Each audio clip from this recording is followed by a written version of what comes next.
Section on the human genome with Joanna, Avery, and Blake.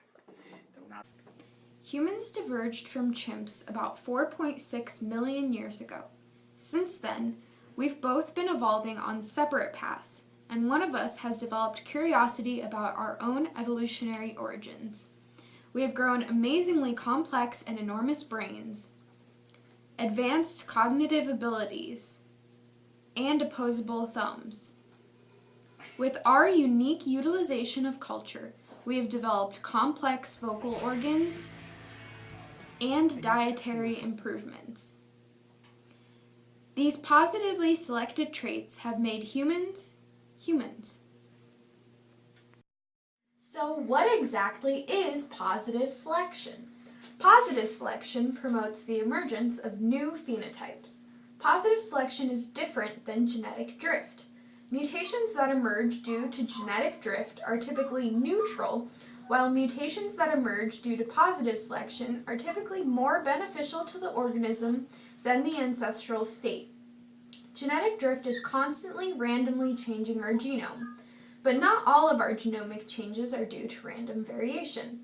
When we find positive selection, we start seeing a pattern to the genomic change. Its movement is no longer random over time, but rather steadily increasing in the population.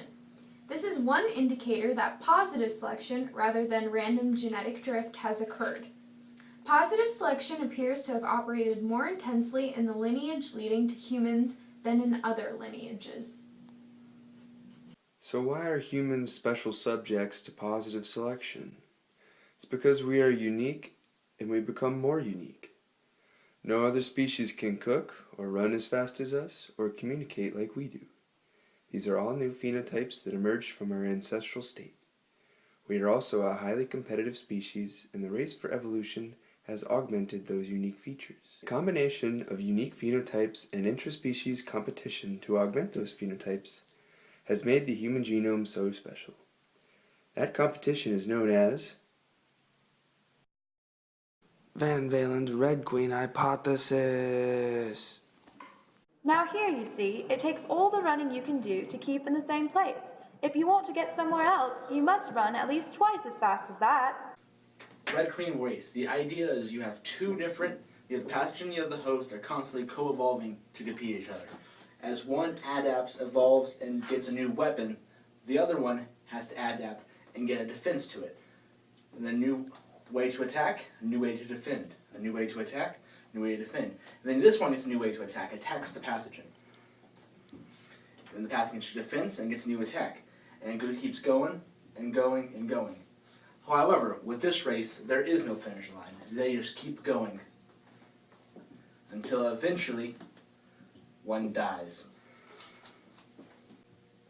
Both species are continuously evolving in this evolutionary arms race.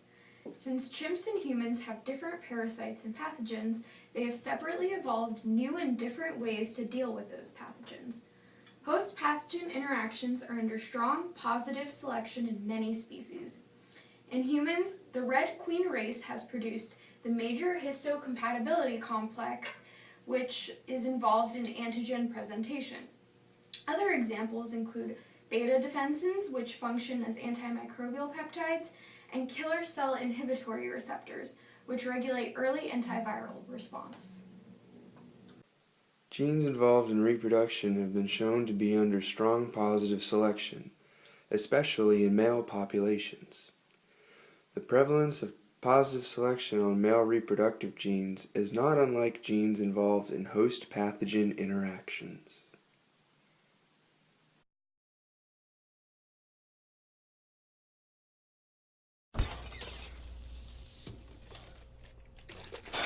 We're out of milk. Are you kidding me?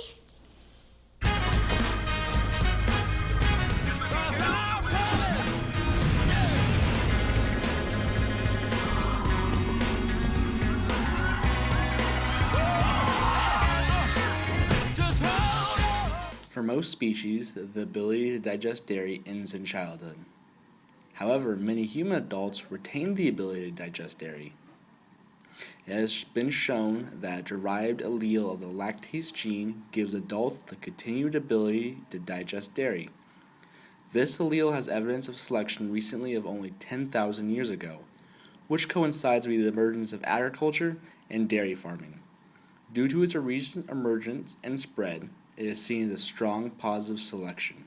It is believed the allele rose quickly in frequency as the ability to consume dairy was a clear advantage at the time.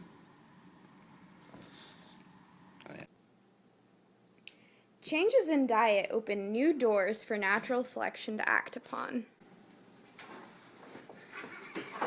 Agriculture meant that humans could switch from a hunter-gatherer society to one that settled down, and a more refined culture was created.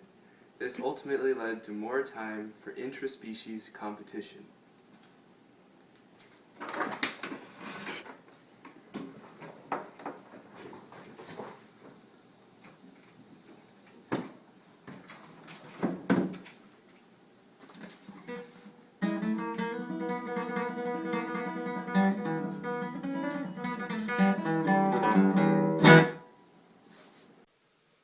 Positive selection can leave a set of telltale signatures in the genes under its influence.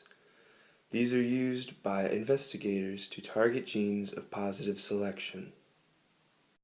Another more recent example of positive selection on a dietary gene is the ALDH2 gene. The mutant allele of ALDH2 causes low alcohol tolerance in humans. It is currently unknown why this allele is on the rise in certain populations. It is currently believed that its high prominence in East Asia is due to the outbreak of the hepatitis B virus. Researchers hypothesize that the low tolerance is favored due to the fact that intake of alcohol causes an exacerbation of the hepatitis B infection. Even certain behaviors can be positively selected for. A meta-analysis of the effects of the MAOA gene on aggression confirmed that the gene has moderate effects on male antisocial behaviors. Although the same has not been shown in females, we can still identify evidence of positive selection on the MAOA gene. DRD4, associated with novelty-seeking and attention deficit hyperactivity disorder, has also been positively selected for.